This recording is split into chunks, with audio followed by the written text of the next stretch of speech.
Hello दोस्तों, आखिर क्यों बेन वेबिक बनकर भाग रहा होता है और केविन की आंखों से गंगा बहने लगती है। तो ये सब क्यों होता है वही आगे वीडियो में देखेंगे, तो वीडियो लास्ट तक जरूर देखना। तो एपिसोड की शुरुआत में केविन और ग्वेन स्मूदी पीते हैं और बेन बोलता है हमें एक मिशन पर जाना है, पर वो दोनों मना कर देते हैं। फिर ग्वेन बोलती है लोगों की हेल्प करना हमें भी अच्छा लगता है, पर हमारे भी कुछ काम होते हैं। फिर बेन कहता पहले ये देख लो। उसके बाद वो किसी बच्ची का मैसेज दिखाता है जो हेल्प मांग रही होती है। उसके बाद वो हेल्प करने निकल जाते हैं और वहाँ पहुंचकर वो देखते हैं कि वहाँ बॉर्डर बन रही है। इतने में उन पर हमला हो जाता है और उनका प्लेन क्रैश होने वाला होता है। और केविन बोलता है इससे अच्छा होता है ग्वेन अपनी क्लासेस अटेंड करती और साथ में मेरी जान बच जाती। और बेन बोलता है मैं छोटी बच्ची की उम्मीद भी नहीं तोड़ सकता। उसके बाद बेन जेट्रे में बदल जाता है और हमलावरों के बीच चले जाता है और अपनी तारीफ करते हुए बोलता है मैं हूँ बेन टेनिसन, तुम तो मुझे जानते ही होगे। और कहता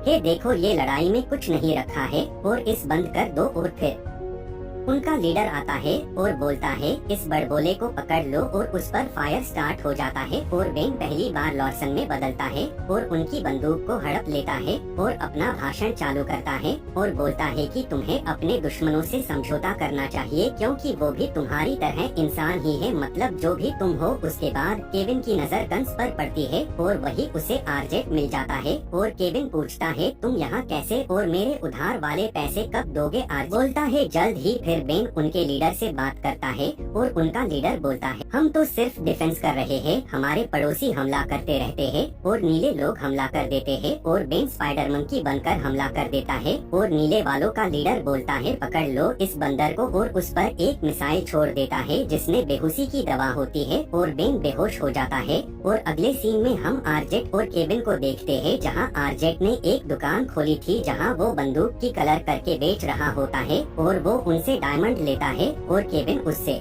ले लेता है क्योंकि आरजेट को उसे कर्ज चुकाना था। और लाल वाले को और नीली वाली नीले वालों को देता है और दोनों से पैसे कमाता है। इतने में वहाँ ग्वेन आती है और बोलती ही कमाई तो अच्छी चल रही होगी तुम्हारी केविन, तुम दोनों की मजबूरी का फायदा उठा रहे हो। तुम तो यहाँ बेन की हेल्प करने आए थे जो कि जंग रोकने की कोशिश कर रहा है। आगे हम देखते हैं नीले वालों ने बेन को बांध रखा था और उसे मारने की तैयारी कर रहे थे कि तभी वहाँ वो बच्ची आ जाती है, पर उनका लीडर कहता है तुम अभी छोटी बच्ची हो, तुम्हें कुछ पता नहीं है। कि तभी ग्वेन आ जाती और उसे बचा लेती है और वो बच्ची बेन को जाकर खोल देती है और वे नॉर्मल हो जाता है। और जैसे ही नॉर्मल होता है सब उसको पहचान लेते हैं। अब यहाँ सब बैठकर खाना खा रहे होते हैं और बेन पूछता है आप लोग ऐसे ही खाना खाते हो और वो बोलता है हाँ ये हमारे लिए जरूरी है क्योंकि जंग कभी भी चालू हो सकती है। बेन कहता है इस बच्ची को तो रोज खाना नहीं मिलता होगा। फिर लीडर बोलता है हाँ पर हम कुछ नहीं कर सकते, जंग हमें भी पसंद नहीं है पर हम सिर्फ बचने के लिए ये कर रहे हैं। बेन बोलता है लाल वाले भी यही बोल रहे हैं, तो फिर ये जंग हो क्यों रही है। और बाद में वो बॉर्डर हटा देते हैं और दोनों आपस में बैठ कर बात कर रहे होते हैं कि उसका कलर लाल था नीला था। बेन बोलता है ये किस चीज की बात कर रहे हैं। बच्ची बोलती है ये जारवीन की बात कर रहे हैं, वो पूरे यूनिवर्स का स्मार्ट इंसान था और सारे नियम कानून भी उसी ने बनाए थे और उनकी एक मूर्ति है जिसका रंग अब उड़ गया है। और ये लड़ाई उसी बात की है कि उसका रंग कैसा था, लाल या नीला। और फिर दोनों के बीच लड़ाई चालू हो जाती है। बेन उन्हें छुड़ाने की कोशिश करता है पर वो उसे साइड में पटक देते हैं। फिर बेन यूमंगसोर बनता है और सबको चुप कराता है और बोलता है अब एक दूसरे से हाथ मिलाओ और दोस्ती करो। फिर बेन बोलता है चलो मैं हूँ मिला लेता हूँ। बेन नीले वाले से हाथ मिलाता है और लाल वाला बोलता है मुझे पता था तुम इसकी साइड हो। फिर बेन बोलता है मैंने ऐसा क्या कर दिया। बच्ची बोलती है तुमने दूसरे हाथ से हाथ मिलाया, तुम्हें राइट हैंड से करना था। और लड़ाई फिर से चालू हो जाती है और बेन बोलता है अब मुझे ही कुछ करना होगा। फिर बेन सोमफायर बनता है और लाल वाले को उठा लेता है और एक गुफा में डाल देता है जहाँ नीला वाला बैठा होता है और दोनों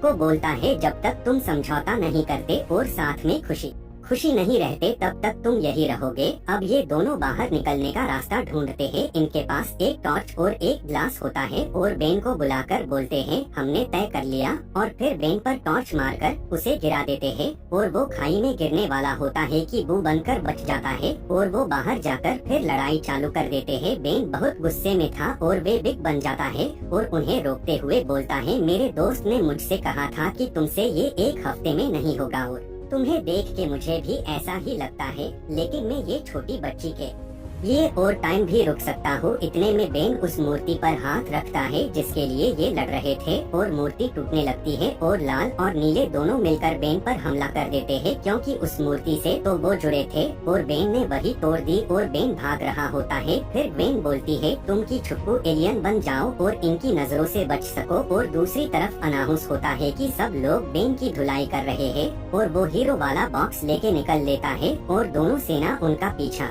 करती है, पर दोनों बच के शिप में चढ़ जाते हैं और पीछे से केविन आता है और बेन बोलती है, मुझे अपना हाथ दो। इस चक्कर में बेचारे को हीरो से भरा बॉक्स फेंकना पड़ता है और वो भी अंदर आ जाता है। फिर बेन बोलता है, मैं तो उनकी हेल्प कर रहा था। फिर बेन बोलती है, इसी चक्कर में दोनों साथ आ गए यहाँ पर, अब वो मेरे दुश्मन बन गए। इतने में हम देखते हैं केविन रोने लगता है और बेन बोलती है, अब तुम्हें क्या हुआ, क्योंकि यार उसे हीरो वाला बॉक्स फेंकना पड़ा था। केविन बोलता है, गरीबों को सबसे प्यारी दौलत ही तो होती है, और आप भी जानते हो केविन को पैसों से कितना प्यार है, इसलिए वो रोता है। अगला हम देखते हैं कि वो बच्ची कोई मैसेज रिकॉर्ड करते हुए बोलती है, तुमने सब खराब कर दिया, तुम्हारी वजह से अब मुझे दोनों जगह को संभालना पड़ता है। इतने में उसे केबिन वाला बॉक्स मिलता है और वो बहुत खुश हो जाती है और एपिसोड खत्म हो जाता है। वीडियो अच्छा लगा तो लाइक शेयर कर देना और सब्सक्राइब भी। अगले वीडियो के लिए बाय।